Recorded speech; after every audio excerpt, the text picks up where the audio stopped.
തിരുമനസേ, ഓം നിരപരാധിയാണ്, പാപ്പാക്കണം. ഇവിടുന്ന് എനിക്കും എന്റെ ഭാര്യയ്ക്കും ദിവസം 3 നേരം ആഹാരം കഴിക്കാനുള്ള അനുമതി എങ്കിലും തരണം. 2 ദിവസമായി പട്ടിണിയിലാണ്. ഓ, തനിക്ക് ആഹാരം കഴിക്കണമെങ്കിൽ ചിക്കൻ വേണ്ടേ? അതിവിടെ വെക്കാറില്ലല്ലോ. നമ്മെ ദ്രോഹിച്ച ദൈവശാപം കിട്ടും.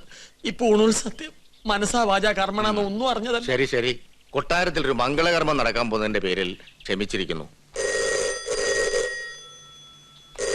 ആ ഫോൺ അറ്റൻഡ് ചെയ്യടോ. ഊണും കഴിച്ച് സിൽക്ക് ഷർട്ട് ഇട്ട് നടക്ക. ഹലോ, ഉദയപുരം പാലസ് അല്ലേ? അതെ, ഞാൻ മണിമല മാണിക്യത്ത് നിന്നും ഉണ്ണികൃഷ്ണൻ നമ്പൂതിരിയാ. ഉണ്ണികൃഷ്ണൻ നമ്പൂതിരി? എന്നെ വിളിച്ചാ? അതെ, മറ്റേ ഉണ്ണികൃഷ്ണൻ. ഹലോ, എനിക്കൊരു കല്യാണാലോചനയുമായി ഇവിടെ വന്നു പറഞ്ഞു. ശരിയാണോ? അതെ. എങ്കിൽ ഞാൻ ബന്ധുക്കളായിട്ട് അങ്ങോട്ട് വരിക, ബാക്കി കാര്യങ്ങൾ തീരുമാനിക്കാൻ. ഇപ്പൊ തന്നെ. ഇനി രണ്ടിലൊന്നും അറിഞ്ഞിട്ട് തന്നെ ബാക്കി കാര്യം. എന്താവും പറഞ്ഞു? തോന്നാരെ ആരാടോ വിളിച്ചത്? അത് ഉണ്ണികൃഷ്ണൻ. ഉണ്ണികൃഷ്ണൻ? മറ്റേ ഉണ്ണികൃഷ്ണൻ. മറ്റേ ഉണ്ണികൃഷ്ണൻ അല്ല, ഈ ഉണ്ണികൃഷ്ണൻ. എന്റെ വീട്ടിൽ അമ്മ എന്താ പറഞ്ഞത് ഗോവിന്ദേട്ടാ? അവിടെ നിന്ന് എല്ലാവരും കൂടി ഇങ്ങോട്ട് പുറപ്പെട്ടു. ഗോവുന്നാരെ, അവരെ സ്വീകരിക്കാൻ വേണ്ട ഏർപ്പാടുകൾ ഉടനെ ചെയ്യാ. താൻ ഇതെങ്ങോട്ട് പോവാ? ഞാൻ ഈ ബാഗ് എടുക്കാൻ വേണ്ടി പോയതാ. അതെ തിരുമനസേ, ഉണ്ണികൃഷ്ണന്റെ ബന്ധുക്കൾക്ക് വേണ്ടി ക്ഷേത്രത്തിൽ വിശേഷാൽ പൂജകൾ വല്ലതും നടത്തണോ? ആവാം. അവരെന്തിനാ ഇപ്പൊ ഇങ്ങോട്ട് വരണേ? എടോ നമ്പൂരി, ഈ ഉണ്ണിയെ കൊണ്ട് എന്റെ കുട്ടിയെ വേളി കഴിപ്പിക്കാൻ പോവാടോ. സർവമംഗളാനുഭവം. ഇവന്റെ ജനസമയം നോക്കി പുരുഷോത്തമ പണിക്കർ അന്ന് പറഞ്ഞതാ എനിക്ക് ഓർമ്മ വരുന്നത്. എന്ത്? ഗജരാജയോഗം ഉണ്ടെന്ന്.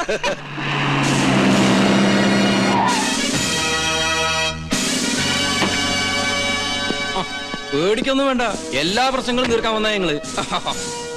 ഉണ്ണികൃഷ്ണൻ സ്റ്റേഷൻ വരെ വരണം. ഇവന്റെ കല്യാണക്കാര്യത്തിനോട് ഞങ്ങൾ ഒരുങ്ങി ഇറങ്ങിയതായിരുന്നു. ദേവിയെ തടസ്സപ്പെടുത്തരുത്. ആദ്യം അവൻ കേസിൽ നിന്നും പൊല്ലാപ്പിന്നൊക്കെ തലയോരട്ടെ, എന്നിട്ടാ അവൻ കല്യാണാലോചനയും കല്യാണ പന്തലൊരുക്കലും ഒക്കെ. അല്ലെങ്കിൽ മണ്ഡപത്തിൽ നിന്ന് പോലീസ് പൊക്കിന്ന് ചീത്തപ്പേരുണ്ടാവും.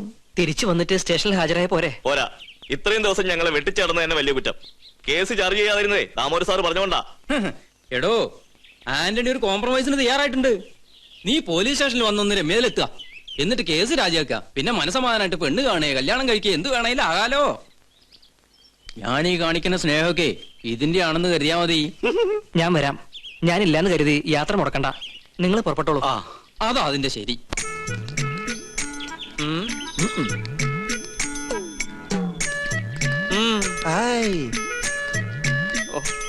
ഇനി നമ്മളിപ്പോ എന്താ ചെയ്യാ? ഞാനൊന്ന് പറഞ്ഞോട്ടെ, നമ്മളിപ്പോ എന്താ ചെയ്യുക? ഇയാളെ കൊണ്ട് വലിയ ശല്യമില്ല. എന്നാ ഞാൻ വേറൊന്ന് പറഞ്ഞോട്ടെ, നമ്മളിപ്പോ എന്താ ചെയ്യേണ്ടത്?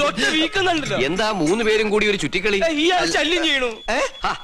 ഇയാൾ അടുക്കളയിലേക്ക് ചെല്ല്, സദ്യയുടെ കാര്യങ്ങൾ ശ്രദ്ധിക്ക. ഓ,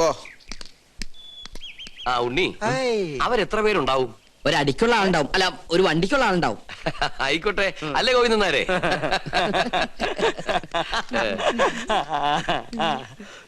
ഇപ്പൊ കണ്ടാ ചിരിയുണ്ടല്ലോ, കുറച്ച് കഴിയുമ്പോ കൊലച്ചിരിയാവും. എല്ലാം പൊളിയൊന്നും ഉറപ്പായല്ലേ? എന്നെ കൊണ്ടൊന്നും പറയിപ്പിക്കണ്ട.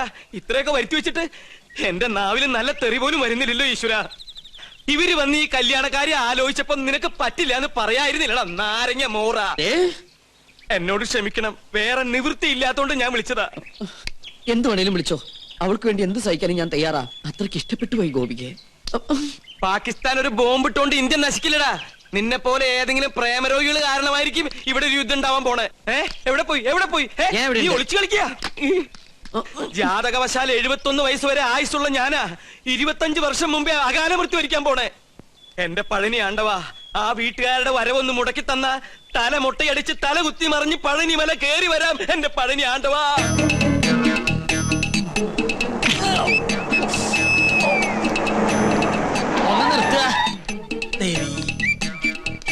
ഉദയപുരം കൊട്ടാരത്തിലേക്ക് കല്യാണം ആലോചിച്ചു പോണ പാർട്ടിക്കാരല്ലേ? അതെ. എങ്ങനെ മനസ്സിലായി? ഈ റോഡിലേക്ക് തിരിഞ്ഞപ്പോഴേ മനസ്സിലായി. ഇവിടെ മൊത്തം അസുഖാലുക്കളാണേ. നിങ്ങൾ ആരോടെങ്കിലും വഴി ചോദിച്ചാൽ മതി, അപ്പൊ ഈ കല്യാണം മുടങ്ങും. അതുകൊണ്ടാ കാത്തു നിന്നത്. അതെന്താ? കെട്ടിക്കാൻ പോണ പെണ്ണിനെ കുറിച്ച് വേണ്ടാത്തൊക്കെ പറഞ്ഞാ വിശ്വസിക്കാണ്ടിരിക്കോ? എല്ലാവരും പറയണത് കേട്ട് നിങ്ങൾ പിന്മാറാതിരിക്കാനാണ് നോം വന്നത്. എന്താ പെൺകുട്ടിയെ പറ്റി നാട്ടുകാർക്ക് ഇത്രമാത്രം കുറ്റം പറയാനുള്ളത്?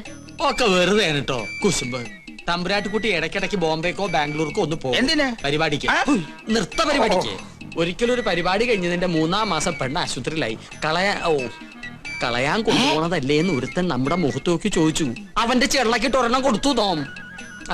പഠിച്ചോണ്ടിരുന്ന കാലത്ത് ഒരിക്കൽ അങ്ങനെ ഒരു അബദ്ധം സംഭവിച്ചു എന്ന് നാട്ടുകാരുടെ ഇടയിൽ സംസാരം ഉണ്ടെന്ന് കരുതി എപ്പോഴും എപ്പോഴും ഇങ്ങനെ സംഭവിക്കോ? ഡ്രൈവറെ വണ്ടി തിരികെ. കൊട്ടാരത്തിലേക്ക് പോണില്ലേ? ഒരു കൊട്ടാരം. ചട്ടിയും കലവുമ്പോ തട്ടിയും മുട്ടിയെന്നൊക്കെ ഇരിക്കും. ചട്ടിയുടെ വക്ക് പൊട്ടിയെന്ന് കരുതി ആരെങ്കിലും ഉപയോഗിക്കാതിരിക്കൂ. ലക്ഷങ്ങൾ എണ്ണി തരില്ലേ? അങ്ങനെ തട്ടിയും മുട്ടിയും നടക്കുന്ന പെണ്ണ് ഞങ്ങളുടെയൊക്കെ വേണ്ട. ഞങ്ങളെ തറവാട്ടി പറഞ്ഞവരാ. കണ്ടിട്ട് തോന്നുന്നില്ലല്ലോ. വണ്ടി എടുക്കടാ.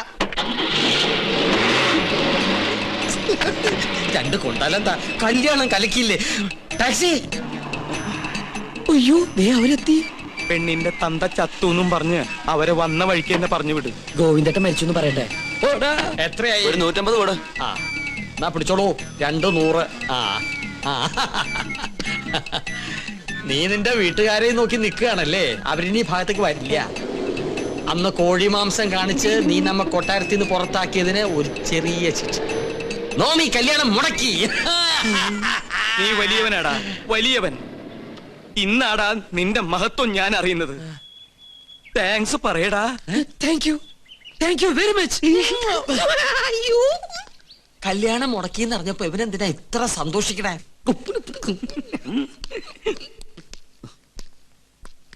ഉണ്ണി അവരെത്തിയില്ലേ? എത്തി, പക്ഷെ വന്ന പോലെ തിരിച്ചു പോയി. ഈ കൊട്ടാരത്തിലുള്ളവരെ കുറിച്ച് ഇല്ലാവചനം പറഞ്ഞ് അവരെ മടക്കി പറഞ്ഞയച്ചു. ആര്? നീ പറ. എനിക്കതിനുള്ള ശക്തിയില്ല. എനിക്ക് ശക്തി ഉണ്ടായിട്ടല്ല, പരശു നമ്പൂതിരി.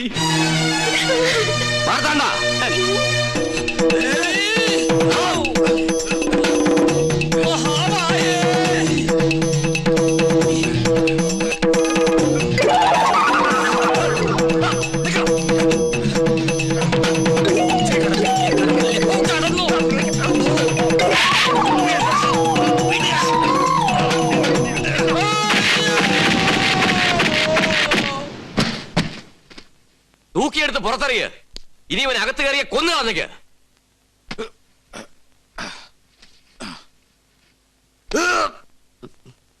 മുത്തശ്ശ, ആരൊക്കെ എതിർത്താലും എന്റെ മനസ്സ് മാറില്ല. എനിക്ക് കല്യാണത്തിന് സമ്മത.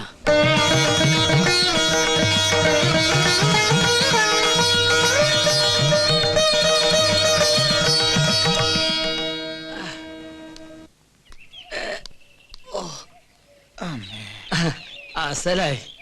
തനിക്ക് ടോം പെരുമാറിയോ? തിളച്ച സാമ്പാർ വീണതാ. ആഹാ, പാചകമാവുമ്പോ ഇങ്ങനെയൊക്കെ സംഭവിക്കുന്ന സ്വാഭാവിക. സാമ്പാറൊക്കെ അവിടെ നിൽക്കട്ടെ. തനിക്കിനി ഒരിക്കലും അകത്ത് കയറാൻ പറ്റില്ലെങ്കിൽ ആരെടുത്ത് തരും കിരീടവും ചെങ്കോലും? അതിന് വേറൊരു മാർഗം. വേറൊരു മാർഗം വേണ്ട. എനിക്ക് എന്റെ 50,000 രൂപ കിട്ടിയാ മതി. മരണപ്രാളത്തിൽ കിടന്ന് പിടയ്ക്കുമ്പോഴാണോ കിരീടവും ചെങ്കോലും പണവും ഒക്കെ? തനിക്കൊരു മനുഷ്യ പറ്റില്ലല്ലോ. പറ്റിയത് എനിക്കാ. എന്റെ കർത്താവേ.